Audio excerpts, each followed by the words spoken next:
can see, I'll come to this Annadurai Karnanadi part later. Often we can see the separatist ideology of the Dravida Kazhagam or even DLK, we can say. Even 4 years before, if I'm not wrong, they have said that we welcome the Dravida Nadu formation and other things as well.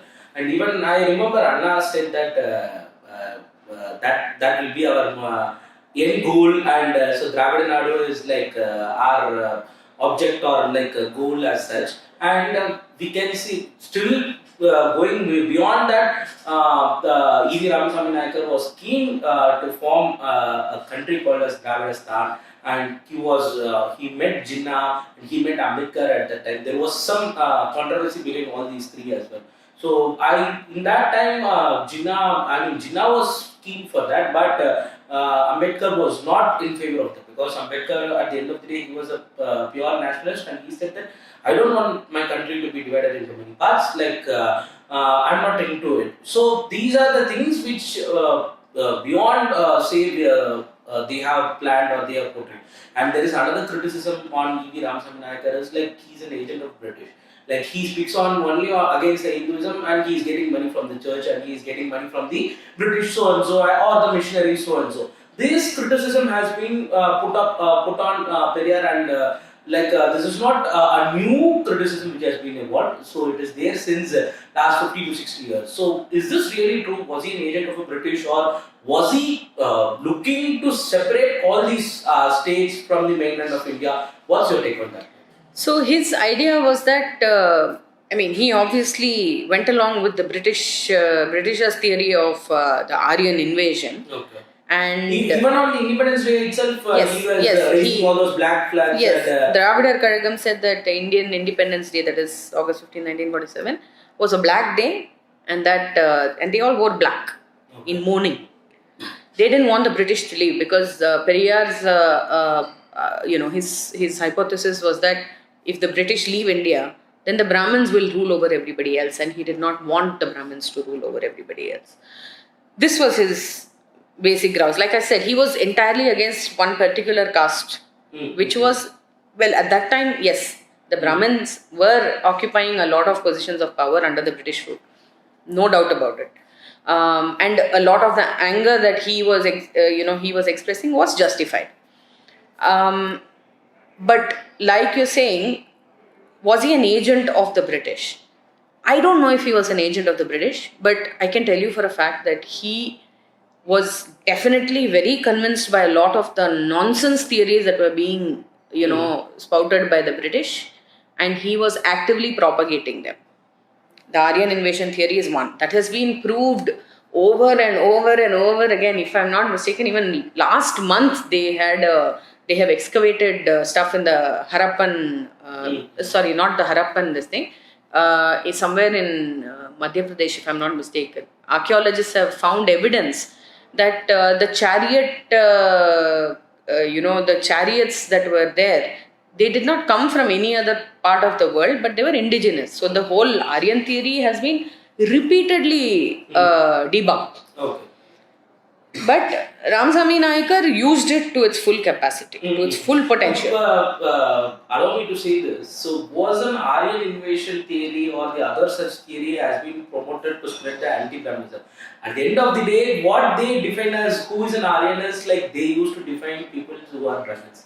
Because till today they are used to do, openly in TV debates also, one of the DMK spokesperson told that if Narendra Modi is not a Brahmin, we will accept him as a Dravidian. Okay, and they are accepting Rahul Gandhi as a Dravidian also, and which is weird. It's weird. And so, was this a part of an anti-Brahmin narrative? Because, like at the end of the day, E.V. Ramaswamy Naikar did this to promote, to promote this anti-Brahmin narrative, and he promoted the Aryan invasion theory. Was it like that? Definitely. The whole Aryan invasion theory was used beautifully by Ramaswamy Naikar to propagate anti-Brahminism. There's another, and this is where the point I had made about the DMK and the Dravidian ideologists being masters of propaganda. They take one small word or one small phrase in some small obscure manuscript of the many books and manuscripts that the Hindu religion has. They'll take one small phrase from it and they'll twist it out of proportion, out of context, and so that it suits their nonsense. So, for example, the term Arya is used to denote a particular a person with particular qualities in many of the Hindu religious texts. So, an Arya is somebody who is dharmic, who has all those various qualities which are supposed to be there for the ideal man, right? But these people have picked up the term Arya to mean the Aryan race, which means somebody who's come from another part of the world into India. Okay. So it's completely taken out of context. It's taken out of its original meaning, twisted out of proportion, and fed to the public. Got it. So you have generations of people in Tamil Nadu who are gone, who are only hearing this propaganda. They don't have access to the original texts. They don't have access to Periyar's original speeches. I am telling you, if these kids who believe in the Dravidian movement, they believe in Periyar, if they listened to the speeches of A.V. Ramasamy Nayakar, I'm telling you, their ears will bleed. Okay. The kind of... He has spoken, he has criticized heavily on the DMK also. He has done that. But the kind of words he has used, the language he has used, the average middle class Tamilian will hang his or her head in shame. Okay. That kind of filthy language, that kind of abuse, that kind of, disgusting, connotations that are being used, double meanings, absolute filth. This is actually not a one-off speech that he has made. This is 99% of his speeches. Okay. But all of this have been, beautifully removed. The 1% of what he said has been packaged nicely. Okay. He has been packaged as an individual, an intellectual. He has been beautifully gift wrapped and delivered to all of us. Got it. Ma'am, since we spoke about the idea of separation, till today, and there is another party called as Naam Tamilar, where they often they speak against the sovereignty of India or the constitutional authority of India. There is another guy called as Tirumurugan Gandhi. All these are their root. They believe in Periyar and the other things. They were once associated with the Dravida Kazhagam, and now they are individual parties and other things. So, what is the end cause, or what is the answer for all these kinds of answer to all these kinds of separatists? Because at the end of the day, separatists should not be allowed in any forms, because we know what the country has struggled to get an independence and what the country has took in shape to attain its geographical extent in today's world. So, what is the idea of all these separatists? Still, they used to say that, Seeman's separatism is somewhat different from Dravida Kazhagam separatism, because he has love towards Sri Lanka and all these Eezhu Tamilargal and Tamils who are living in Sri Lanka as well. So, what is the answer for all these kinds of separatism? Because we will deal into other factors which has been done by the DMK.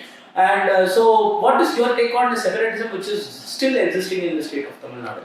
So, people like Seeman and Tirumurugan Gandhi, they use little bits of Ramasamy Nayakar's ideology, little bits of the DMK's ideology, little bits of the separatist thought process that you were talking about, and they blend all of it to create a sort of something that looks very rebellious, an ideology that looks very rebellious and very progressive. And this is done so that they can lure the youth. A lot of the youth will go against what their parents say. Like most teenagers, the young adults, they don't want to do what their parents do. And most of the parents are either DMK supporters or ADMK supporters. Okay. So these kids, they don't want to do what their parents do. So they look for alternatives. And this is exactly how a person like Seeman has come to the fore. Right? So he offers a very rebellious sounding alternative. If you actually dig deeper and ask him some questions, he has no ideology, Mm-hmm. right? He has nothing to say. He has no vision. Mm. He has absolutely nothing except a nice way of delivering his speeches. Mm-hmm. He's a very captivating speaker. That's the only thing he has. So this section of your first time voters, your second time College voters, students. very young kids, they all gravitate to Asima. Okay. They like the way he speaks. They like his fiery delivery.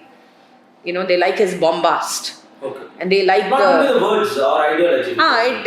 they don't know enough. They don't know enough. They are very captivated by him. He's all over social media. Okay. So it's that generation which is actually following him. And also some of the the younger lot who are from very oppressed backgrounds. They don't have jobs. They are unemployed. They are frustrated. So people like Tirumurugan Gandhi, they provide an outlet for these youngsters because they are raging against the powers that be. Okay. Right? So they are spewing anger at the government. They are spewing anger at the ruling classes. So it's a very attractive proposition for these kind of kids who are frustrated, they are unemployed, they need an outlet for their anger. This is the exact niche position that these people occupy. And they are very, very well funded by the church. Okay. And by the church, I am saying it's church of a variety of hues. So it could be a Roman Catholic church, it could be the CSI. CSI in fact has so many NGOs. So many NGOs. So many missionary organizations.